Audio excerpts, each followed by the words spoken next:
Thanks for enduring to the end.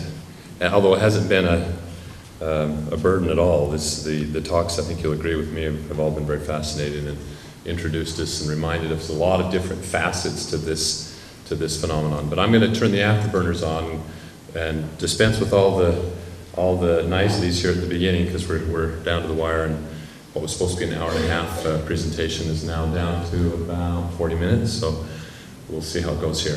We're going to change our venue a little bit too, and I want to direct your attention to the east.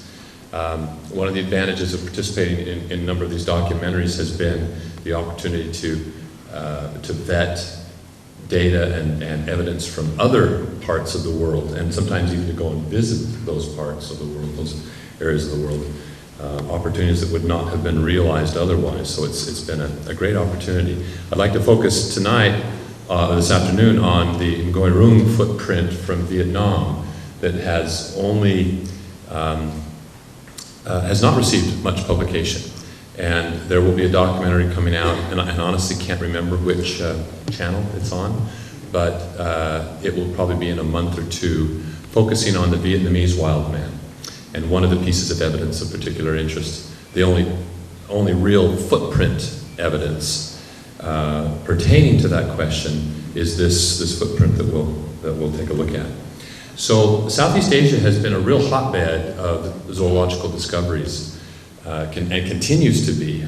In the Mekong area alone, over the past decade or so, there have been over 1,000 new species identified, and these range from rather obscure insects and so forth, up to some large vertebrates. The Wukong ox is a prime example.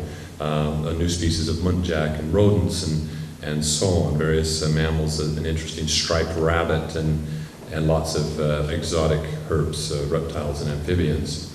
And then of course also from Southeast Asia we have the discovery of a diminutive hominid that has some really interesting implications. I mean, the unfolding of the story is, if it weren't so profound, it would kind of be comical in a way, because of the backpedaling and doublespeak that has resulted from it. This is the hobbit, if you know it by that more familiar name, Homo floresiensis, which stems from the island of Flores in Indonesia.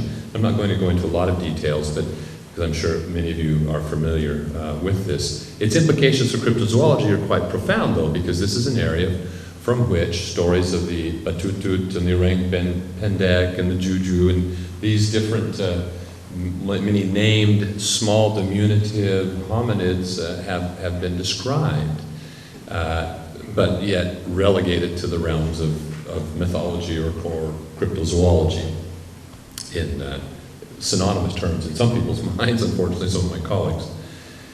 When it was announced that this nearly complete skeleton of this little hominid, and now it's very well accepted, this is not, well, I should say the consensus is now such that this is a distinctive species of hominid. It's not a dwarfed human that suffered from microcephaly or some other pathology that may have modified its anatomy. And as such, it has created quite a stir. Some of it's kind of tempest in a teapot, this notion that we need to redefine or rethink our definitions of humanity, because this little thing has been now included in the genus Homo, are, in my personal opinion, far overstated. I was asked to review the article that came out in Nature for another journal, and as I reviewed the descriptions and the appearance of this skeleton, I remarked, how does one justify allocating this, or allocating this to the genus Homo when it has a brain that's smaller than a chimpanzee's, when it has limbs that are of very unusual proportions and that have the appearance, particularly the lower extremity, of a chimpanzee. It looks like something between a chimpanzee and a very early hominid. So what's the justification for Homo? Anyway, I'm getting off. I wasn't supposed to spend more than about 10 seconds per slide here. But it was interesting that that once it was acknowledged, then the researchers go, well, and by the way, there are these accounts of early European colonists in Indonesia encountering these little hairy people in the mountains, in the mountain forest. And in fact, the local people have been telling us stories about these little hairy people all along. Maybe they actually did survive into historical times. The skeleton itself was dated to only 18,000 years ago. Now, if this is an Australopithecine, this is a really interesting development, because then we've got, the only other place we know of Australopithecines is in East Africa, 3 to 2 million years ago, at least the earliest Australopithecine. So if we have an Australopithecine in Africa, and we have one in Southeast Asia, they didn't just jump through a time warp or an interdimensional portal or fly. I mean, there was an expansion out of Africa and a spread across Asia. So where are the remains? I mean, we were asking that about Homo erectus for a long time. Homo erectus was first discovered in Southeast Asia, and then it was found in Africa. And only in the last several decades have specimens been found in the intervening space, in the Republic of Georgia, the former Soviet Union. Fabulous specimens of actually very ancient Homo erectus specimens, so ancient and so primitive in many of their aspects that it's been even suggested that maybe they originated there and migrated into Africa and into Asia from that point of origin. So the point is, new discoveries modify our hypotheses. They don't necessarily overturn all previous theories of human evolution, but they do certainly modify our picture of things. So, the prospect, what I meant to get at was the prospect of Australopithecine spreading across Southeast Asia, maybe along with Gigantopithecus achieving gigantic proportions. Maybe there's another species, maybe Paranthropus, where I showed you the remarkable congruence between the skull and the portrait of Paddy. Maybe Paranthropus in that intervening time period, coincident with the same selection pressures that brought about gigantism in Gigantopithecus, produced a gigantic Paranthropus, a gigantic, robust Australopithecine that could use primitive tools, digging sticks and so forth. And who knows? So there still are missing pages to our story. But the point is that the indigenous populations of central highlands of Vietnam are quite aware and quite cognizant, it seems, of a very large, hairy hominid known as the Ngoirum, and I'm not sure if I'm pronouncing it right. I think you just kind of swallow that N and Ngoirum. But described to be a little over 6 feet tall, typically with dark brown or grayish hair to black in color. But as I said, the region in which we're talking about, the footprints that we focus come from the province of Kontum, which is within the circle there. This is to convey to you the sense that I was not clear on. When you hear stories about Vietnam, you think of a few rice paddies, but lots and lots and lots of jungle. Wall to wall in the jungle is kind of how I always envisioned it. And in reality, that's not the case. It's a very diverse environment with lots of different kinds of habitats. And in the Central Highlands, we do have both tropical rainforest as well as dry coniferous forests at the higher altitudes. And there is some topography, and in fact, this topography, these highlands, if I can get the arrow to come up, these highlands here extend on up here into Laos, and all the way back up here through the uplands of Myanmar, and I'll mention that later, and then even into the Trans-Himalaya region over here, so the foothills of the Himalayas, all mountainous coniferous forest. If you flip open, I was telling someone I actually, as a youngster, just barely grade school age, learned geography poring over Ivan Sanderson's book and maps and his descriptions of the geography and the correlations of these unknown hominoids in various places. And if you look at his map, he refers to it as the Indo-Chinese Massif. It's this geologic feature, this mountainous uplift, and due to the geology and the elevation, the forests are fairly contiguous all through that region. That term is a little bit antiquated and isn't really used much in the current literature. But here's a picture of some of that forest in Kontum province. You notice it's right near the intersection with Cambodia here and Laos. And this is an area also of extremely diverse, a lot of biodiversity.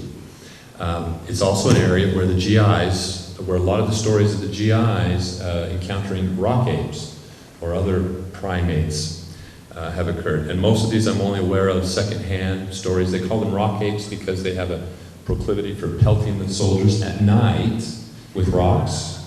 Most primates are not nocturnal. Those that are in Southeast Asia are these individual little things that wouldn't be throwing rocks at soldiers. But some thought is that some of those primates might be gibbons, encounters with gibbons, who wouldn't be averse to chucking stuff down on people's heads, as is the case from the canopy. But others have also said what they saw looked like an orangutan. And they were obviously unaware that there aren't supposed to be orangutans on the mainland of Southeast Asia, only on the islands of Borneo and Sumatra. Although Dr. Krantz was convinced, based on interviews with people in southern China, that there was, am I doing this or is that someone else? That there were bipedal, upright, terrestrial orangutans in Southeast Asia, based on the descriptions of people. The only first-hand account that I have, I was in the airport at Fort Wayne after speaking in Honabi, and I got up to, after waiting for my flight to be called, and I got up to go to the security, and a gentleman intercepted me, and he said, "I saw you on television, you're Dr. Meldrum." And so he was on a covert mission into Cambodia, and they were flying just above the canopy in helicopters, and suddenly over the radio, the lead chopper pilot and the crew got very excited because in the canopy they had seen a big black hair-covered man-like figure trying to shake something loose from one of the branches. And as soon as it heard that they came around the bend in a canyon or in some topography, and when it heard the thump, thump, thump of the choppers, it looked at them and then dropped below the canopy so that the other chopper crews didn't see it, only the lead one. But they were absolutely adamant of what they had seen and were quite shocked by it. So that's the only first-hand account that I have yet encountered. But this region, in Kon Tum province and the adjacent mountains and forests of Laos and Cambodia, is a place where even today sightings of the Ngoi Rum continue, especially here around the Chu Mon Ray, this big mountain, this very high topographic feature there. And, excuse me, and it was in that region in 1982, in the post-war period, that Dr. Tran Hong Viet, on a reconnaissance mission from the National University at Hanoi to reassess the status of the natural resources in the region, discovered this footprint. Single footprint in a bare patch of mud. You know, it's the unfortunate story. The rest of the forest floor didn't lend itself to footprints. And so he snapped this couple of photographs of this one single print. It's appeared online in a couple of very grainy images, but in their visiting with Dr. Viet, and unfortunately I didn't get to go along on that trip, but they came back, brought back to the laboratory very good photo reprints of his pictures. So let's take a look at these. Dr. Viet is of the opinion that this may represent some relic hominid, like Homo erectus extant. And it's not a huge print. It's about 11 inches in length and about 4 inches across the ball. Not necessarily outside of the range, although in the upper extreme of the range of the dimensions of the native indigenous peoples. You know, if we think about what kinds of characteristics would be used to evaluate this, it's obviously a flat-footed, pentadactyl, 5-digited footprint. You can see that there is an extrusion artifact here where the mud has been pushed back at the terminus, the tail of the end of the step phase. And as a result, you can see that the mud that's displaced considerably back into the midfoot. There's also quite a displacement of the toes.